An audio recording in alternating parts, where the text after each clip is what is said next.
말씀을 나누기를 원합니다.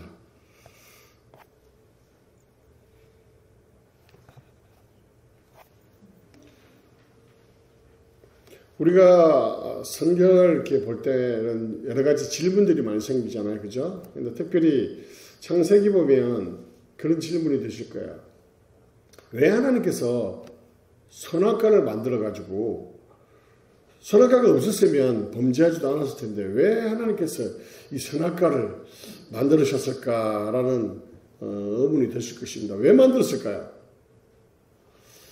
그래서 뭐냐면 하나님께서 아담과 하에게 에덴 동산에서 이 선악과를 따먹는 일 외에는 모든 것을 다 할 수 있게 하셨어요.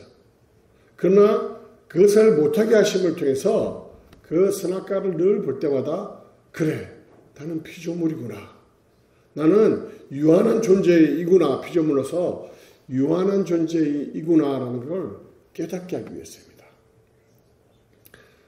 못하는 게 없다는 것은 뭘 의미합니까? 그 사람은 신이라는 것이죠. 그죠? 못하는 게 없다는 것은 신을 의미하기 때문에 그렇습니다.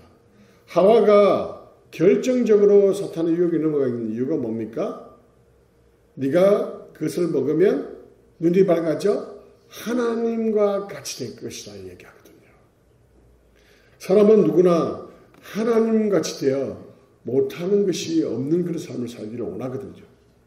그것을 이 사탄이 너무나 잘 알고 있었기 때문에 우리의 아킬레스건을 건드린 것이죠. 한 가지 더 질문해 볼까요? 성경에서 366번 나오는 구절이 있습니다. 뭔지 아세요?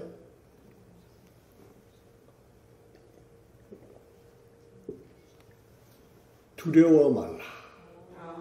왜 366번이냐면 윤달이 끼면 366일이잖아요. 그것을 배려해서 366번이라는데 두려워 말하는 말씀인데 사람이 그러면 가장 두려워하는 게 뭘까요? 예, 맞습니다. 우리 영탁님 선생님 만사 공부하실 때는 아주 대답을 잘하시네요.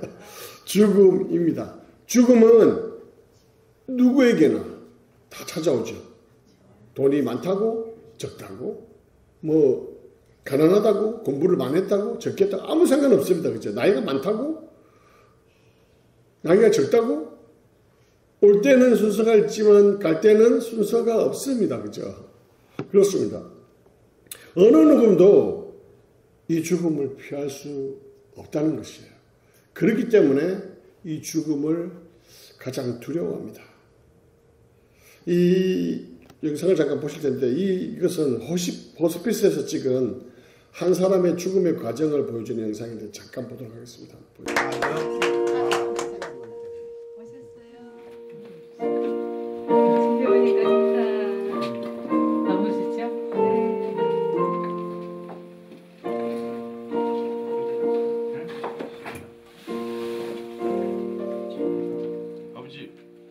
저쪽으로 가셔야 되는데. 바늘과 시리잖아.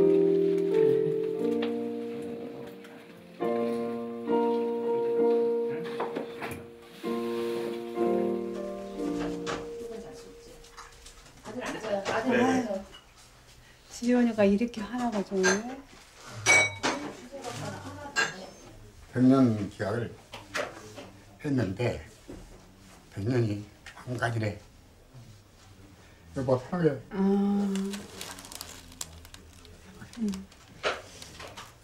그래. 당신 화장만 시키고. 아니야.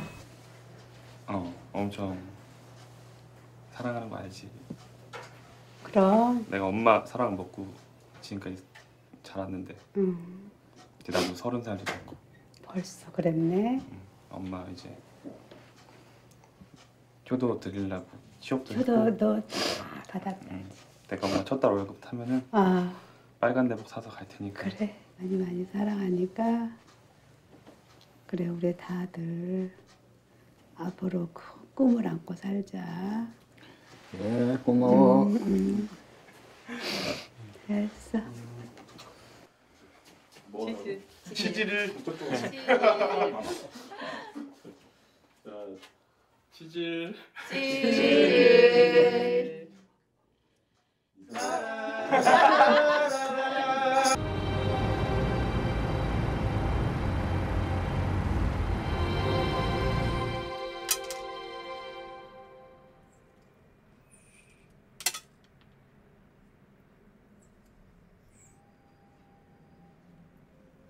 쥐어 짜는 것처럼.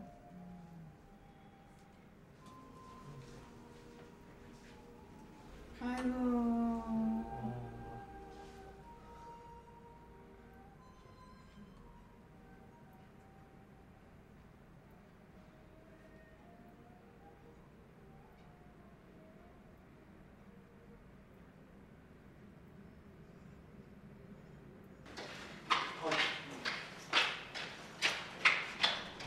얼른 들어가세요. 어디?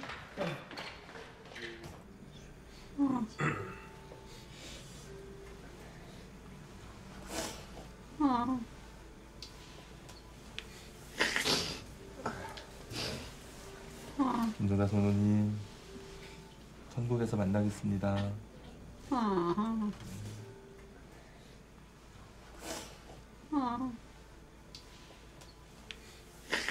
엄마, 엄마. 야, 이 무정한 사람아. 나를 어떻게 살라고 그래. 나를 어떻게 살라고. 엄마. 엄마. 엄마. 손 한 번만 더 쳐봐. 엄마. 엄마. 엄마.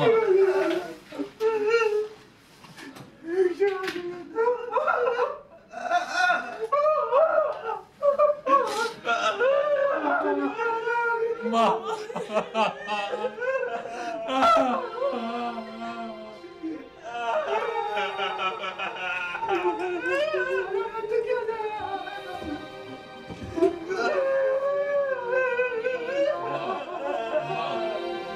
내가 잘 얘기하고 따라갈게.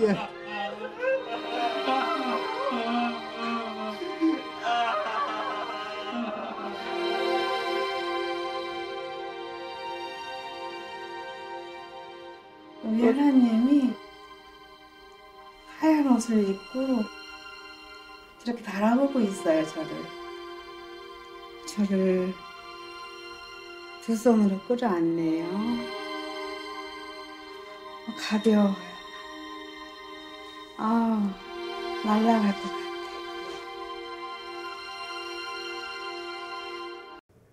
네. 이 영상을 보면서 어떻게 이 죽음 앞에서 이렇게 평안하게 죽음을 맞이할 수 있을까 이런 생각을 해봅니다. 오늘 말씀은 지난주에 이어서요. 시편 강의 49편의 말씀을 나누려고 하는데요. 이 시편 49편의 저자도 고라 자손입니다. 시의 형식은 교훈 시이고요. 그렇기 때문에 잠언이나 전도서의 그런 형식을 가졌고 지혜 문학으로서의 성격을 가지고 있습니다. 그래서 이 시가 지혜 시이기도 하고 교훈 시이기도 합니다. 그리고 이 시는 그때 당시에 장례식에 많은 가까운 사람들과 친지들이 장례식 때 이 시를 함께 불렀다고 합니다. 그래서 오늘 말씀을 보면 죽음에 대한 이야기가 이렇게 많이 나올 것입니다. 그 내용을 한번 살펴보기로 하는데요. 1절을 같이 나한테 한번 읽어볼까요? 시작! 무엇 백성들아 이를 들으라. 세상의 거민들아 모두 귀를 기울이라. 기천 빗물을 막론하고 다 들을지어다. 보면 들어라, 귀를 기울이라, 다 들을지어다 이렇게 얘기합니다.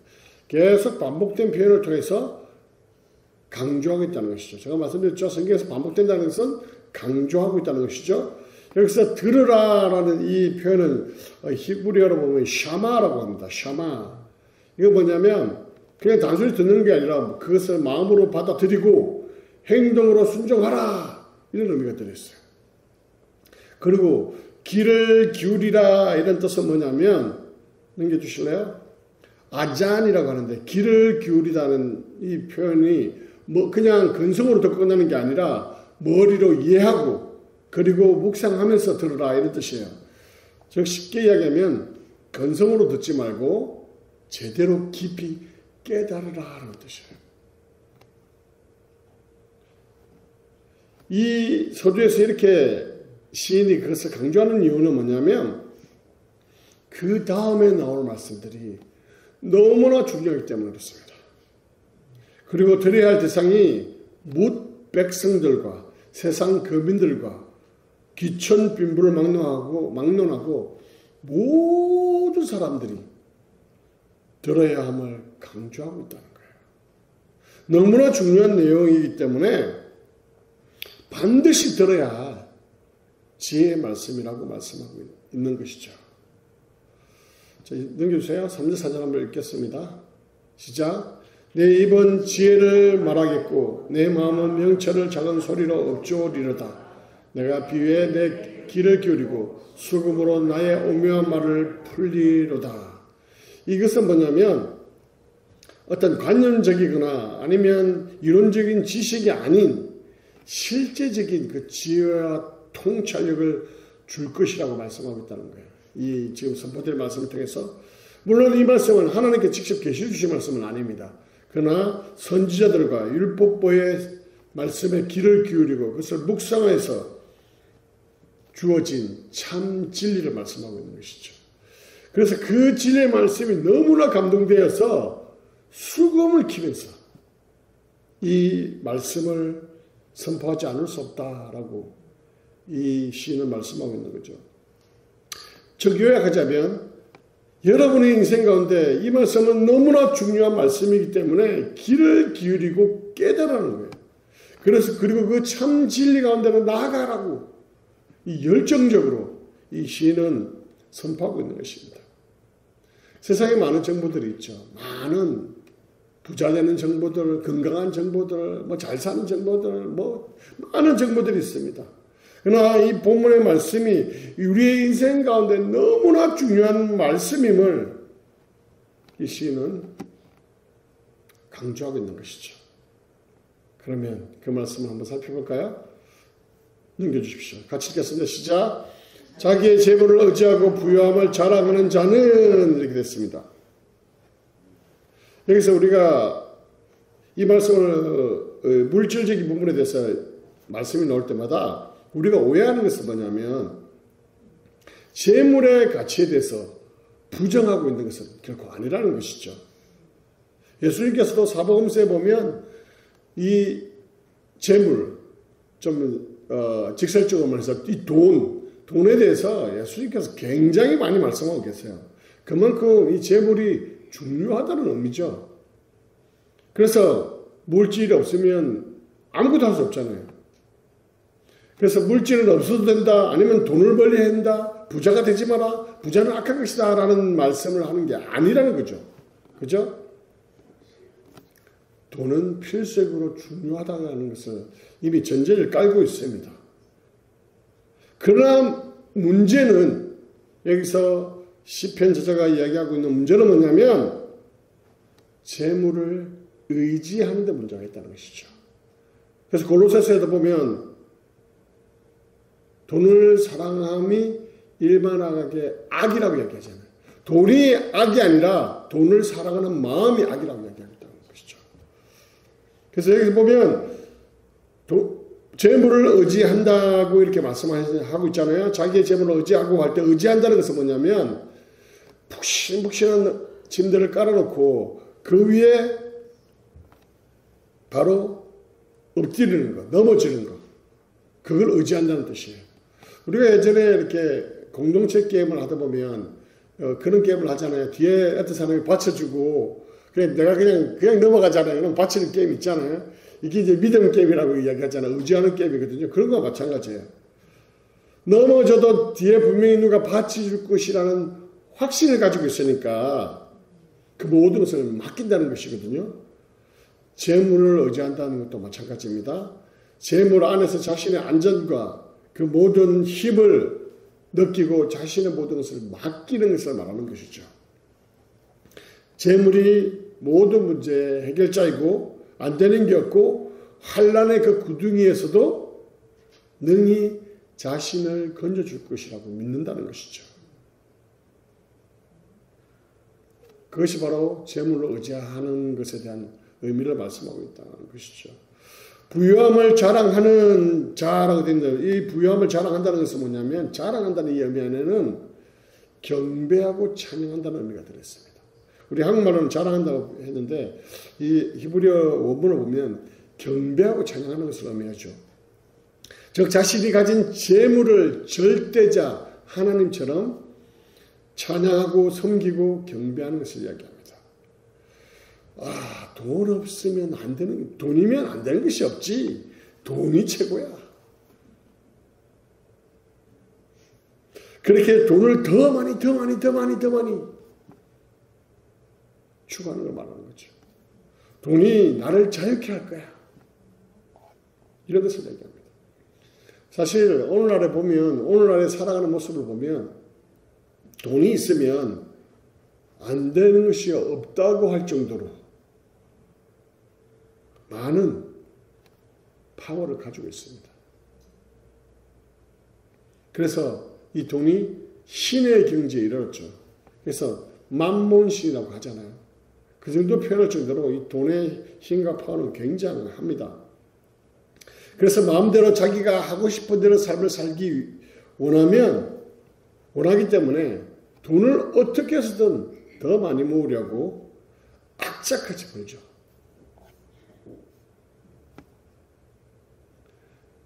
그러한 자기 재물을 의지하고 부유함을 자랑하는 자에게 시인은 일침을 가하는 말씀을 하고 있죠. 7절, 8절 같이 읽어볼까요? 시작. 아무도 자기 형제를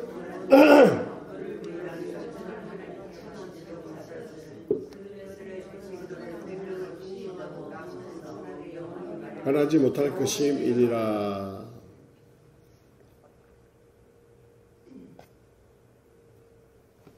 즉 무슨 말씀입니까?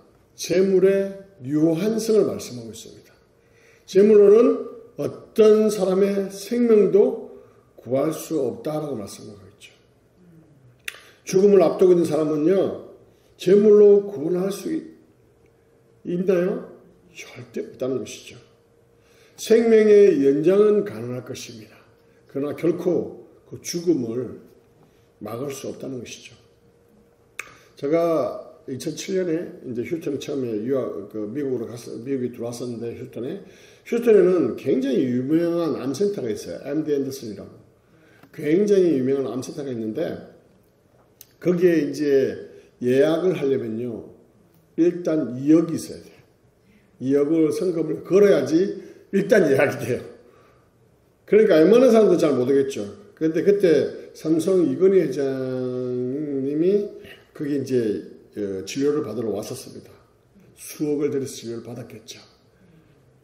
그리고 몇 년 지나서 패스웨이 했다는 이야기를 들었어요. 아무리 돈이 많고 그 많은 돈으로 그 유명한 박사, 의사들이 있는 곳에 간다 할지라도 결코 죽음을 막을 수 없다는 것입니다. 본문에 보면 또한 뭐라고 얘기합니까? 속전을 하나님께 바치지 못할 것이다 이렇게 이야기하잖아요. 속전은 뭡니까? 속전은 그 대신해서 주는 것을 대신 지불하는 것을 말하잖아요. 이 속전을 하나님께 바치지 못하는 것은 우리의 그 돈이나 재물로 생명을 결코 대신할 수 없다는 것을 의미한다는 것이죠. 이것은 재물의 유한성을 이야기합니다. 돈의 유한성을 명백하게 보여주고 있습니다. 죽음 앞에서 돈은 단지 휴지 조각일 수밖에 없다는 것을 말씀하고 있는 것이죠. 이것을 이 시인은 깨달으라고 말씀하고 있는 것이죠. 9절에서 9절을 먼저 읽어볼까요? 시작. 그가 영원히 살아서 죽음을 보지 않을 것인가. 이거 뭔 이야기라고 했습니까? 생명이 유한할 것이라는 걸 이야기하잖아요. 생명의 유한성을 말씀하고 있다는 것이죠. 죽지 않을 인생은 아무도 없다는 것이죠. 다 죽는다는 것이죠. 진시 황제, 그 불로초를 찾아서 그 수많은 사람들을 수많은 노력을 하잖아요. 몇 살에 죽었습니까? 50세. 50세에 죽습니다. 다 죽는다는 것이죠. 10절 한번 볼까요? 시작. 그러나 그는 지혜 있는 자도 죽고 어리석고 무지한 자도 함께 망하며 그들의 재물은 남에게 남겨두고 떠나는 것을 보게 되리로다. 지혜 있는 자, 어리석은 자, 무지한 자 모두 죽는다는 것이죠.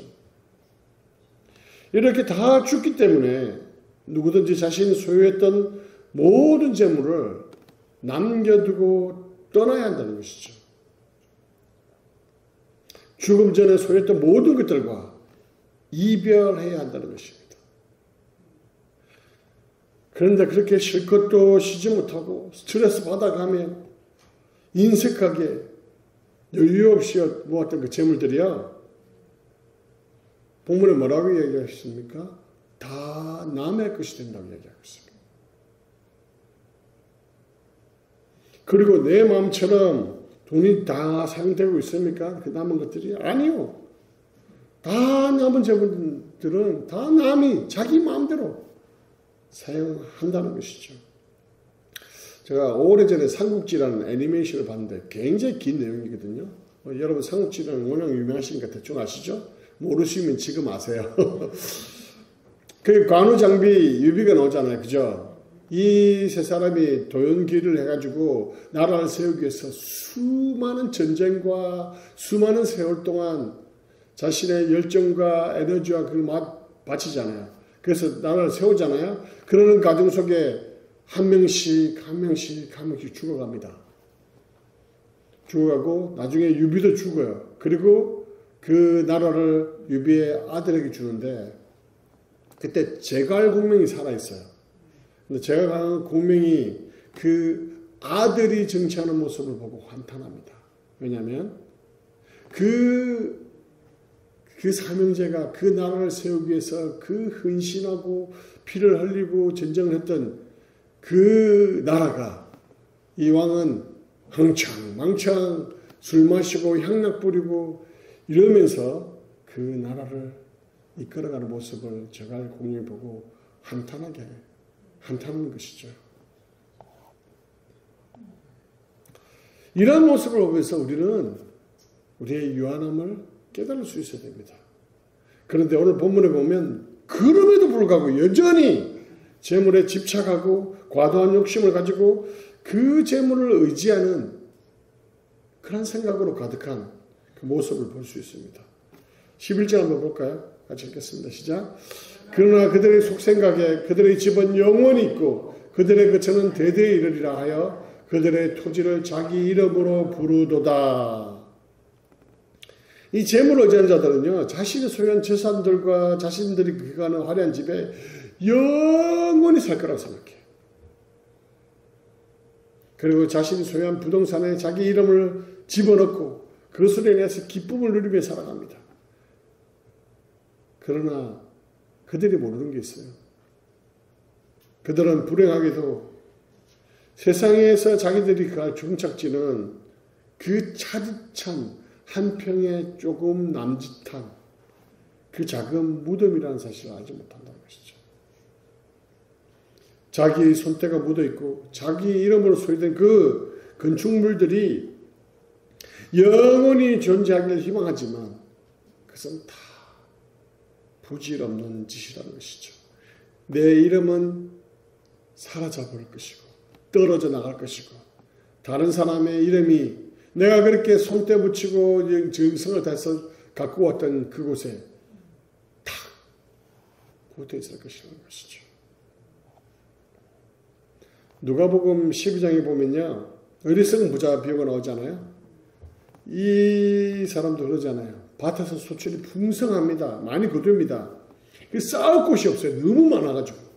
그래서 이 곡간을 헐고 더 큰 곡간을 지어 그곳에 곡식과 그 물건들을 쌓아두리라.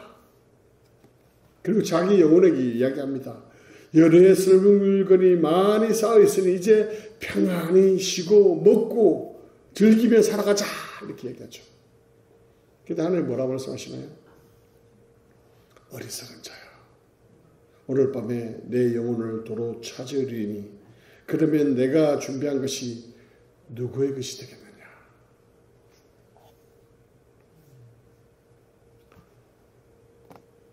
우리가 잘 아는 애플의 창업자 스티브 잡스. 지금 시총이 거의 뭐 1, 2 하잖아요. 그죠? 그런 대기업을 만들었던 스티브 잡스. 대장암으로 죽었잖아요. 그가 남긴 말이 이겁니다. 죽음 앞에서는 다 놓고 가야 한다. 내가 아끼는 작은 만년필 하나조차도 가지고 갈 수 없는 게 죽음이다. 이렇게 얘기합니다. 이렇게 인생의 유한함을 깨닫지 못하고 어리석은 생각에 빠져있는 자에게 시인은 또 이렇게 이야기를 해요. 12절 같이 읽겠습니다. 시작. 사람은 존귀하나 장구하지 못하며. 네, 인간은 분명히 하나님의 형상으로 만들어진 존귀한 자입니다. 그러나 결국 인간은 죽을 수밖에 없는 존재라는 것이죠. 그런데 이 유한함을 깨닫지 못한다면, 이 유한함을 깨달아야 하는데 그것을 깨닫지 못한다면 멸망하는 짐승과 같다고 이야기하고 있다는 것이죠. 인간이 동물과 다른 게 뭐죠? 깨달을 수 있는 거잖아요. 깨달을 수 있는 거. 그러나 인생의 유한함을 깨닫지 못하고 죽으면 끝인 삶을 살아가고 있다면 얼마나 어리석은지 짐승하고 다를 바 없다라고 말씀하고 있다는 것이죠. 그러나 인생의 유한함을 깨닫는 지혜 있는 사람은요, 죽음이 끝이 아니라는 것입니다. 그래서 그 죽음을 두려워하지 않는다는 것이죠. 5절 한번 읽어볼까요? 5절 같이 읽겠습니다. 시작. 제약이 나를 따라다니며 나를 에워싸는 환난의 날을 내가 어찌 두려워하랴. 이 제약이 나를 따라다니고 나를 에워싸는 환난의 날은요, 개인적인 종말의 죽음을 의미합니다. 시인은 지금 죽음조차도 두려워하지 않는다라고 얘기하죠. 왜 그렇습니까? 왜냐하면 하나님의 그 지혜와 명철을 깨닫고 하나님의 영에 의해 지배받는 자는 하나님의 영접을 받고 영생하는 구원을 이루어올 것임을 확실히 알고 있기 때문에 그렇습니다.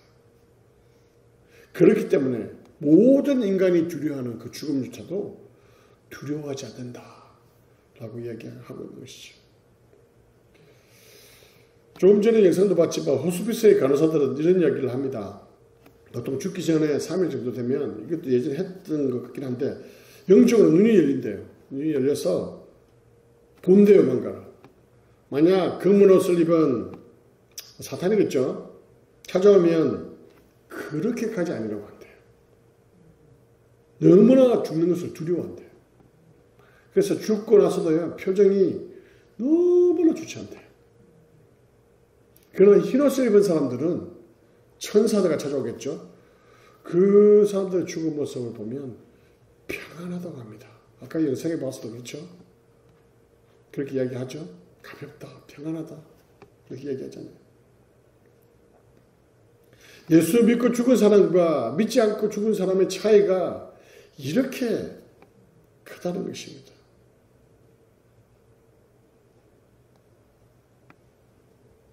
너무나 그 죽음의 두려움 앞에서도 평안하게 그 죽음을 맞이할 수 있다는 것이죠. 인생의 유한함을 깨닫고 하나님을 의지하는 자에게는 죽음이 두려움이 아니라 평안함을 준다는 것이죠. 그러나 재물을 의지했던 자들은 어떻게 됩니까? 14절 같이 읽겠습니다. 시작. 그들은 양같이 수울에 두기로 작정되었으니 사망이 그들의 목자일 것이라. 정직한 자들이 아침에 그들을 다스리니 그들의 아름다움은 소멸하고 수월이 그들의 거처가 되리라. 이 수월이 지옥이잖아요. 그렇죠? 그러나 하나님의 의지했던 자들은요, 15절 같이 읽겠습니다. 시작. 넘겨주세요. 그러나 하나님은 나를 영접하시리니 이러므로 내 영혼을 수월의 권세에서 건져내시리라. 영혼을 그 수월의 권세에서 건져낸다고 말씀하고 있죠. 하나님께서 영접하신다고 말씀하고 있습니다. 그렇기 때문에 두려워하지 않는다는 것이죠. 하나님께서 나를 영접하셔서 천국에 있음을 알기 때문에 그렇습니다. 그리고 영생을 누릴 것을 알기 때문에 그렇다는 것이죠. 말씀을 정리합니다. 우리가 인생의 유한함을 깨닫고 깨닫지 못하고 재물을 의지하며 살아간다면 우리의 마지막은 그냥 이 땅에서 죽는 것으로 끝나버릴 것입니다. 그것은 멸망하는 짐승과 같을 것입니다. 짐승의 그 마지막과 다를 것이 없을 것입니다. 그러나 하나님을 의지하는 인생은 하나님께서 영접하시겠다고 말씀하십니다. 그리고 하나님을 의지하는 인생은 죽음 뒤에 영원한 삶을 누리게 될 것이라고 말씀하고 있다는 것이죠. 사랑하는 성도 여러분, 지금 여러분 무엇을 그렇게 의지하고 살아가십니까? 뭘 그렇게 붙잡고 살아가십니까? 인생의 오늘 말씀을 통해서 인생의 유한함을 깨닫시고 하나님만을 의지하는 인생이 되셔서 죽음 이후에 하나님께서 여러분을 영접하시는 그런 은혜가 여러분 가운데 가득하기를 축원합니다. 그래서 영원한 삶을 사시는 여러분 되시기를 주님의 이름으로 간절히 축원합니다.